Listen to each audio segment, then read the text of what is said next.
The Human Experiment, Origins and Evolution of Humanity, written and edited by David Carmichael, Chapter 3. Chapter 3, The Scientific Method. What is science? Some years ago, several colleagues and I submitted a research proposal to the National Science Foundation for the funds to purchase a micro X-ray fluorescent machine. The equipment is used to perform non-destructive analysis of the chemical composition of substances such as rock, soil, clay, paint, and other things of concern in the field of materials research. Many of the scientists we proposed to conduct with the new equipment were archaeological in nature. While working on the proposal, I had in my office the manufacturer's brochure detailing the equipment specifications.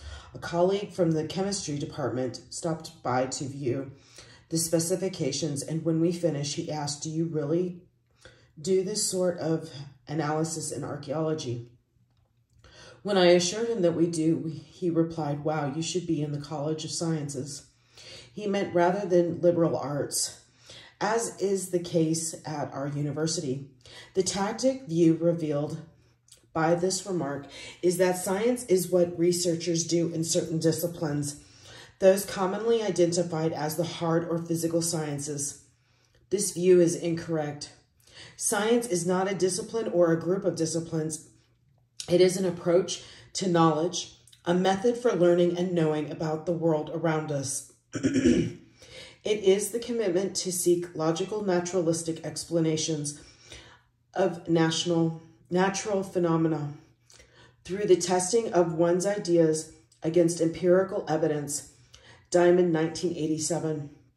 It may be more challenging to explain phenomena that can't readily be measured in a laboratory, but such activities make up much of the research in fields such as ecology, evolution, animal behavior, psychology, economics, history, government, and human behavior. Certainly, such an approach can be applied to questions involving human antiquity, human behavior, and the relationship of humans to the environment. If professional scientists sometimes reveal unintentional misunderstandings of the breadth of science and the inclusion of human behavior within its purview, it's easy to understand how laypersons could be confused about the nature of science. This chapter provides an introduction to the scientific method, the general approach that scientists use to learn about, understand, and make predictions about the world. Students should be able to understand the basic terminology of science and grasp its philosophical basis behind logical arguments as revealed in the discussion of concepts such as parsimony and uniformitism. Question answer. How can evolution be both a fact and a theory? Evolution means species change over time. That is the fact of change. There are several related explanations for the fact of change. The explanations are the theory, indirect evidence, and uniformitism. For many students reading this text, it is probably the first time they've ever been exposed to the real meaning and evidence for biological and cultural evolution. As you might imagine, these topics generate many questions and lively discussions among students. A few years ago, one student sent me a written note in which he asked how we could know anything about the ancient past. Specifically, he asked, how can we know the Earth is 4.6 billion years old? If there was no conscious mind present to record the event, this is a very interesting and important question, and one that I can encounter fairly regularly, as it is commonly included in creationist critiques of the theory of evolution. In fact, the very argument was made by John Bacon, one of the Kansas State School board members who favored removing evolution from the state science curriculum. He was baffled by the objections of scientists. I can't understand what they're squealing about. I wasn't here and neither were they. Krauss, 2006. This view reveals a remarkable misunderstanding of the nature of the scientific method. The implication is that any alleged past must be witnessed and recorded by a conscious being. Otherwise, we can't know it actually happened. If this were true, all the fields of science involving phenomena older than recorded history and those involving things that are very small or very far away would be studies in futility. Clearly, this is not the case, but how should I discuss the use of indirect evidence with my students? The next morning, as I was preparing to take my daughter, then a fourth grader, to school, I found a way to explain it to my class. We live on the west side of the Franklin Mountains, a narrow range that divides El Paso into east and west sides. And when we leave for school in the morning, our house is still in the shadow cast by the mountains. I asked my daughter, we live on the west side of the mountains, and we can't actually see the sun come up. So how can you tell that the sunrise has happened? After thinking about it for a few seconds, she answered, the stars fade and the sky gets lighter and the birds start to sing. I thought this was an excellent, insightful answer, but I persisted. Those are all good observations, but how do you know that they indicate that the sun has risen? Her response was great. Duh, Dad, it always happens that way. It always happens that way, a very common sense idea that the essence of uniformitism, the principle that allows us to study phenomena we didn't witness through the examination of indirect evidence. Uniformitism is the idea that the present is the key to the past. The natural principles that shaped the earth during ancient times were the same principles that are at work in the natural world today, because the processes are still at work today. We can observe them in operation and apply our understanding of them to the past. The idea was first articulated by the French scholar Georges Buffon in 1774 and advanced by geologist James Hutton, Theory of the Earth, 1788, and Charles Lyell, Principles of Geology, 1872. As originally conceived, uniformitism meant that the natural processes act slowly and uniformly, thus the term. But geologists continued to gather field data. It became apparent that the intensity or rates of various geological processes varied over time. In 1802, John Playfair, Illustrations of the Newtonian Theory of the Earth, recognized that the rates of the geological change could vary over time and yet still operate according to the same natural laws. That is, one didn't need to invoke supernatural causes, as many catastrophists did. In other words, natural laws are constant, but the rates at which they operate, how quickly erosion or deposition occurs, for example, are not. The idea later became the 20th century version of uniformitism, sometimes known as actualism. Modern uniformitism or actualism states that the Earth's geologic record is a product of both slow and gradual processes and natural catastrophes such as earthquakes, hurricanes, and meteorite impacts. Actualism simply recognizes that the laws of chemistry and physics, thermodynamics, gravity, radioactive decay, etc., have not changed, at least not during the Earth's history. However, the rates of macroscopic processes, such as the erosion of a landform, can vary widely depending on the presence or absence of storms, droughts, volcanism, earthquakes, asteroid impacts, and other natural phenomena. Henke, 2003. So we know that the land can sometimes move relatively quickly as a result of volcanoes or large earthquakes, and that hurricanes or major floods can erode land relatively quickly, but these phenomena are still the result of the natural processes, evidence of which can be seen in the geological deposits of the earth. If we know how modern sand dunes are formed and we know what their cross-bedded layers look like, we can recognize ancient sand dunes in the Earth's rock. Even if the prehistoric dunes were larger than their modern counterparts, we can still document the fact that of their occurrence and make reasonable inferences about how they were formed. For example, 3.1 shows a cross-bedded sandstone layers exposed in Red Rock Canyon near Las Vegas, Nevada.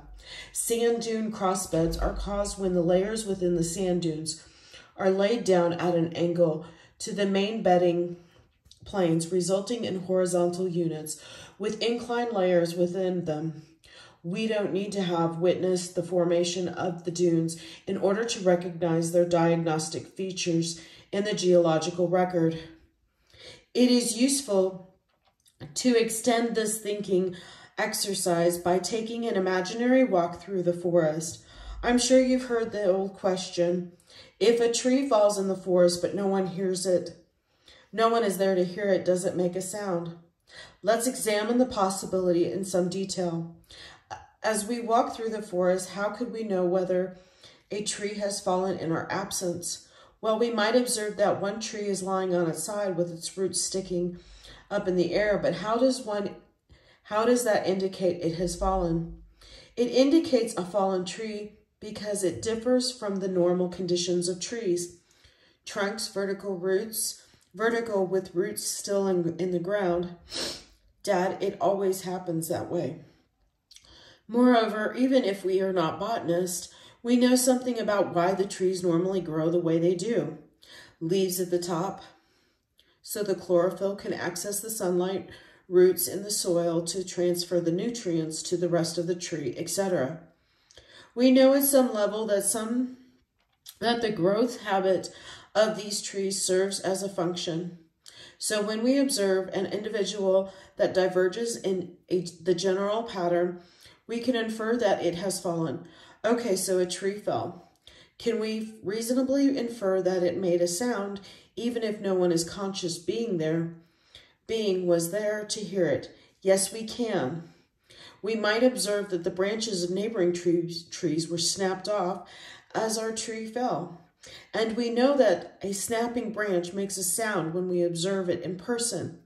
Even if you are not a camper who has snapped twigs and branches for use as firewood, you will almost certainly, certainly have some prior experience with breaking pieces of wood that provides the necessary, albeit informal, understanding that the breakage produces a sound. The same goes for the thump when the tree trunk hits the ground, and the crackling of splinters when the trunk shatters. Sorry about that. They're sticking. What do we know about how sounds are made? It is the displacement of air or other media such as water and the generation of sound waves. If sound waves are produced in the air when we witnessed a tree falling, isn't it reasonable to infer that similar sound waves will be produced even if we are not there? Absolutely. Isn't it reasonable to conclude that the squirrels nesting on the treetop, heard sounds when the tree fell, even though they were incapable of recording the event for us? Certainly. Once we know the principle behind the generation of sound waves, we know they are produced independently of the presence of receptors. The species of the receptors or the receptors' ability to record the event for humans who might come along later. The basic principles are at work in nature, at all times and in all places. Where does this all lead us? It is not logical to claim that an event never happened simply because a conscious mind did not directly experience and record it. An event may be too small, too far away, or too ancient to be observed directly, but it may well produce indirect evidence. The use of indirect evidence is common in many fields. You have never seen an electron, but electrons can still be studied in physics.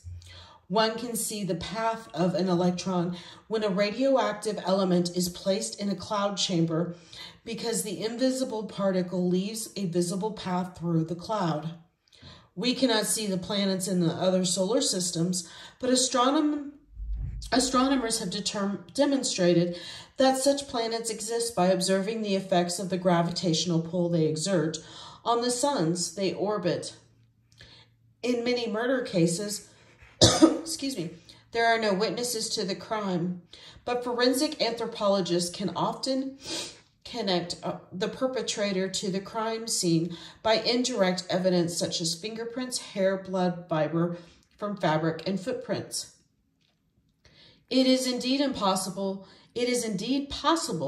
to know about the past as long as we are willing to accept the idea that nature operates according to knowable principles. Those principles operate during the day and night, in the summer and the winter. In the United States and in Scotland, sometimes faster and sometimes slower. They operated yesterday and thousands of years ago, and they will be operating tomorrow. The challenge is to determine what unobserved past events and processes produce to indirect evidence left behind.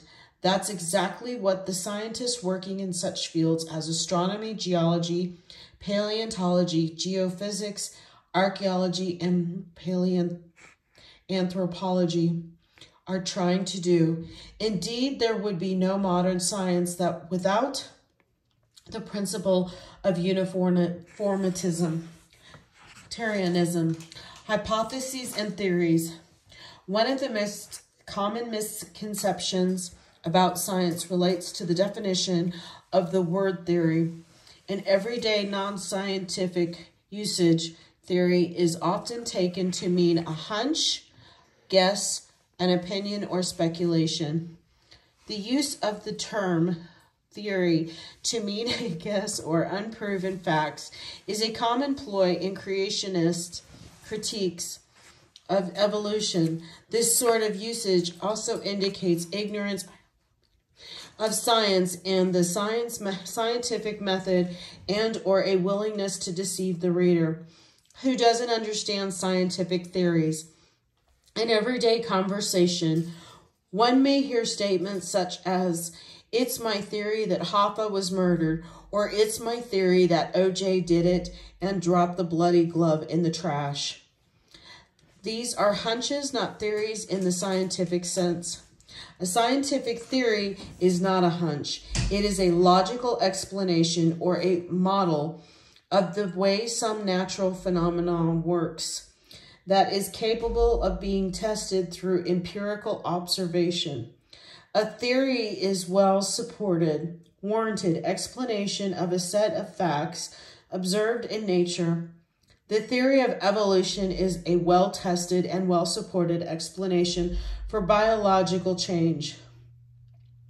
In science, theory and fact are complementary concepts. An apple that falls off a tree will drop toward the earth, illustrating the fact of gravity.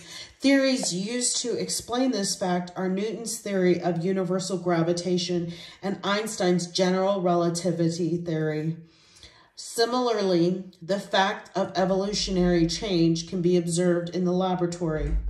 Theories used to explain the fact of change include Darwin's natural selection and punctuated equilibrium described by Niles Eldredge and Stephen Jay Gould. Let's consider this relationship between facts and theories in greater detail. The process of building scientific explanations for natural phenomena involves several steps that are repeated as part of what can be called the science cycle. Thomas, 1998, page 47. The science cycle links our observations with explanations through the construction of logical arguments. The empirical world can be conceived of as consisting of two parts: the world of facts and the world of generalizations and explanations. Figure 3.2. The facts of nature, such as a sunrise, gravity, cloud formation, sound waves, and fossilization, exist independently of our ability to, or desire to explain them. Facts are not proven but observed, and they don't become theories when they are repeatedly observed. Instead, theories are separate parts of the science cycle developed to explain the facts that simply exist. There are no such things as an alternate facts. There can be alternative interpretation of facts. But a phenomena is either factual or it isn't. The first step in the science cycle is observation. One observes a pattern in the world of facts, a phenomena that one is interested in explaining.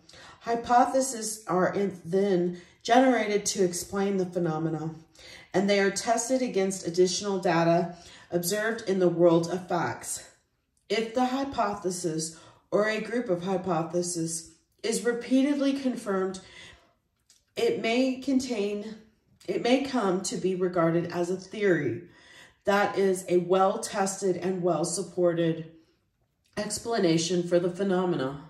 Hypothesis testing is the mechanism through which theories are evaluated. World of explanations. A hypothesis is a testable statement accounting for a set of observations. Shermer, 1997-19. Our theories about how the world works provide the basis for generating hypotheses that may explain detailed facts observed in nature. The reasoning goes something like this. If our understanding of how the world works, our theory or the bridging principles in the testing of our hypothesis is correct, then the expectations deducted from our hypothesis will be consistent with further observations of the facts. If the predictions of our hypothesis are not met, we may have to revise our understanding of the principles at work in the problem we are studying. Most of us do this sort of reasoning and problem solving in our daily lives. Let me paraphrase an anecdote provided by Robert Root Bernstein and Donald McEachran, 1982, as an everyday example of the scientific method at work. Suppose you return home one night after work, but when you open the door to the front hall and turn on the light switch, the lights do not come on. You observe that this result differs from the normal pattern of things, so you have identified an anomaly or problem to be solved, i.e. explained. One of the first things you might do is jiggle the switch to see if that might resolve the situation. What have you done? You have generated and tested a hypothesis that a faulty switch may be the reason the lights are not illuminated. Although you are not an electrician, your consideration of the possibility of your faulty switch as the cause is related to your general understanding about how the electrical system in your house works, how the world works. You are aware at some level that switches can become worn, cease to make good contact, and therefore interrupt the electrical circuit. If you jiggle the switch and the lights still did not come on, you have eliminated that possibility, but you haven't solved the main problems. So what do? You consider another hypothesis. Maybe there is maybe there has been a power failure and the entire neighborhood is without lights and you just didn't notice it as you opened the door. To test this possibility, you step back out onto the porch and find that your neighbor's lights are on, thus eliminating the hypotheses as well. Perhaps the circuit breaker has been tripped, so you try the lights in the living room and they turn on as expected. So you can conclude the problem is not with the circuit breaker, right? Wrong. The living room lights might be on a different circuit than the hall lights. In science, you must test assumptions as well as your explanation. So you stumble from the hallway into the dark garage, tripping over all the piles of important stuff you have stored there to retest your last hypothesis. You find the circuit breakers are all normal, so your hypothesis is still wrong. Returning to the front hall, you conclude that the bulb must be burned out. So you drag out the ladder, remove the globe from the light, remove the bulb, replace it with new energy-efficient fluorescent one, and throw the old bulb away. You have explained the problem, right? Wrong. You missed at least one more possibility. The bulb could have been loose in the socket. Don't ask me how that happens, but we know it does. The appropriate test of that hypothesis would have been to screw in the bulb to see if it was loose, but as the bulb has been removed, discarded, and broken in the trash, that possibility can no longer be readily attested. I suppose one could retrieve it from the trash and examine the filament, but hopefully you get to that point. The point is that we know in a general way how this reasoning process works. Our expectations to test implications of our hypothesis are based on our general understanding theory of how the electrical circuits in houses operate. Even if we're not electricians, we generally have some sense of how things work. Certainly, there are other ways of knowing about how our world and therefore other ways of responding to the light bulb. We might choose to believe that there is an evil witch in the neighborhood who has placed a spell on our house, or perhaps an extraterrestrial alien has landed in the neighborhood and the arrival of the alien craft caused an electromagnetic pulse that is interfering with the flow of electricity in our house.